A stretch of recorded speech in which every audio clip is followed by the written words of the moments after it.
Rekan-rekan sekalian, hari ini Forkompinda DKI Jakarta mengadakan rapat secara khusus membahas perkembangan terakhir yang terjadi di Jakarta. Semua Forkompinda hadir lengkap dan kami membahas beberapa hal dan ada beberapa hal yang menjadi keputusan kemudian kita tindak lanjuti di lapangan.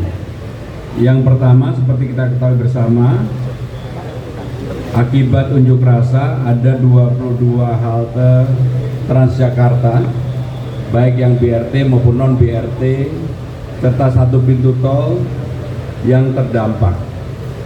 Dari sejumlah tersebut, 6 halte Transjakarta terbakar dan dijarah.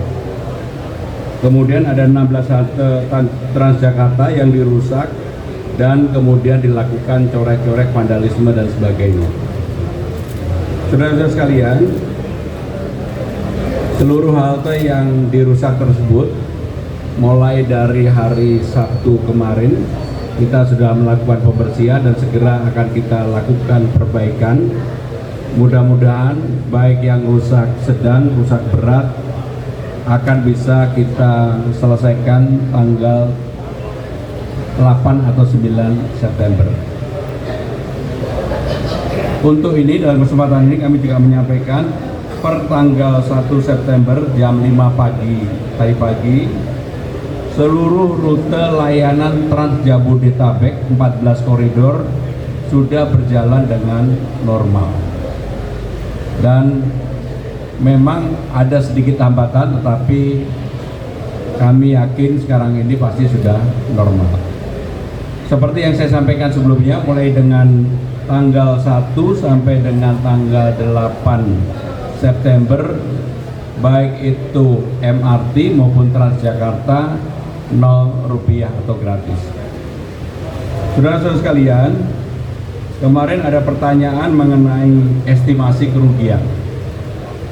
MRT Jakarta, kerusakan infrastruktur untuk MRT sebesar 3,3 miliar MRT. Transjakarta kurang lebih 41,6 miliar. Kemudian kerusakan CCTV infrastruktur lainnya 5,5 miliar, sehingga total kerusakan ada 55 miliar. Selain itu, saudara-saudara sekalian, kita harus memberikan subsidi transportasi karena gratis tadi kurang lebih 18 miliar sampai dengan seminggu ini. Sehingga dengan demikian, saudara-saudara sekalian, dalam kesempatan ini saya juga ingin menyampaikan, kemarin sempat beredar rumor bahwa pangan akan menjadi masalah. Di Jakarta pangan cukup, bahkan sampai dengan Oktober akhir kalau tidak ada sesuatu, pangan di Jakarta sangat mencukupi. Dan kami juga ingin menyampaikan bahwa untuk yang berkaitan dengan pendidikan, maka Dinas Pendidikan telah memutuskan bahwa ada 2.829 sekolah yang pembelajarannya secara daring. Kemudian yang luring 2.439 sekolah dan yang hybrid 346 sekolah. Kenapa ini dilakukan? Karena bagaimanapun supaya proses pendidikan di Jakarta tidak terganggu.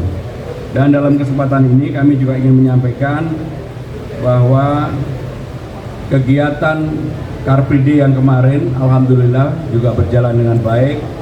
Dan dalam kesempatan ini sekali lagi kami ingin mengucapkan terima kasih kepada seluruh jajaran Forkompinda, dan sebagai bagian yang terakhir dalam pembahasan tadi, akhirnya kita mendapatkan bahwa ada 716 orang yang menjadi korban unjuk rasa di luar Polri, di Polri tersendiri, dan 700 lebih tadi semua biaya ditanggung sepenuhnya oleh Pemda DKI Jakarta. Demikian yang ingin kami sampaikan, Pak Pangdam, Pak Kapolda. Cukup ya? Pak Lihat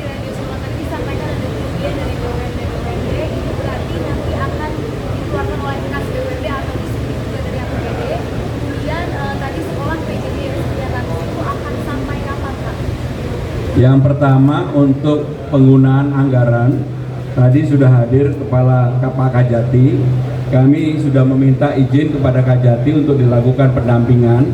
Tentunya untuk itu yang digunakan adalah dana kontingensi. Dan untuk sampai kapan tergantung perkembangan lapangan. Kalau 1-2 hari ini kemudian semuanya sudah berjalan normal, ya apa yang work from home itu kita cabut. Termasuk ada himbauan kepada swasta, tapi ini kami serahkan sepenuhnya kepada swasta untuk mengambil kebijakan. Pak Gub, ini kemarin Pak, kan ini kan tadi kan sudah rapat juga itu pelaku pembakaran auto ini apakah sudah dilakukan dan akan dicek dari kepolisian sekalian juga ada pakar mulai dari Pangdam itu sekarang itu kan lumayan tersebar kalau ada aksi pembakaran auto ini merupakan profesional untuk membakar sepak bola ini tanggapannya Pak Kapolda mungkin. Baik, terima kasih. Perlu kami sampaikan bahwa untuk saat ini Polda Metro Jaya dari mulai awal kejadian sampai saat ini sudah menangkap sekitar 1.240 ya, yang mana mereka berasal dari wilayah luar Jakarta. Ada yang dari Jawa Barat, ada yang dari Jawa Barat, dari Banten. Dan yang untuk melakukan aksi perusakan atau penjarahan kami sudah dideteksi. Sudah tinggal tunggu saja, ya, kita akan melakukan upaya tindakan tegas setelah penangkapan. Mohon semuanya bisa berjalan baik. Kalau untuk jumlah nanti akan kami sampaikan lebih lanjut. Karena itu teknis, karena tim kami masih bekerja. Ya mudah-mudahan ke depan situasi ini tetap kondusif. Ya, kami dari Bapak Pangdam sudah mendapat instruksi dari Presiden dan Bapak Kapolri dan Bapak Panglima TNI untuk menindak tegas segala aksi anarkis ya, dan juga yang merusak fasilitas umum. Namun bagi yang menyampaikan pendapat ini maupun unjuk rasa secara damai itu adalah tidak bermasalah, tidak masalah. Mudah-mudahan ke depan kota Jakarta akan semakin aman, damai dan sehat. Terima kasih. Pak Gub izin Terakhir ya, terakhir. Pak izin, sejauh ini apakah sudah diketahui masa ini adalah masa organik yang memang benar masa atau dari kelompok tertentu? Sejauh ini indikasinya seperti apa? Ya, untuk masa ini kan ada berbagai elemen ya, ada masyarakat yang pelajar, ya, ada juga masyarakat yang hidup hutan, ya, dan yang tuntas juga dari mahasiswa dan juga dari kemarin buruh. Itu yang kami rekap dari mulai tanggal 25 sampai tanggal 29 kemarin. Ya, demikian Mas. Baik, terakhir dari Pak Kapolda kami persilakan. Pak Pangdam kami persilakan. Perlu kami sampaikan bahwa masa ini adalah sekarang lebih ke banyak anak-anak SMA maupun STM, dan ini juga bagian daripada yang harus saling jaga bersama warga. Ya, ketika beberapa hari, mohon maaf atas ketidaknyamanan juga beberapa hari ini, ini tentu yang saya lakukan, kami lakukan bersama Polri juga untuk menjaga keamanan dan kenyamanan. Dan apapun sekarang yang melakukan tindakan anarkis akan ditindak tegas. Itu saja. Kalau menyampaikan pendapat, saran, dan itu tentu akan sesuai dengan konstitusi, itu sesuai diatur dengan konstitusi. Namun ketika melakukan tindakan anarkis itu akan kita tindak tegas bersama. Demikian, terima kasih. Baik, terima kasih. Wassalamualaikum warahmatullahi wabarakatuh. Pak, untuk meredam emosi Pak, gimana Pak? Sekali dong Bapak.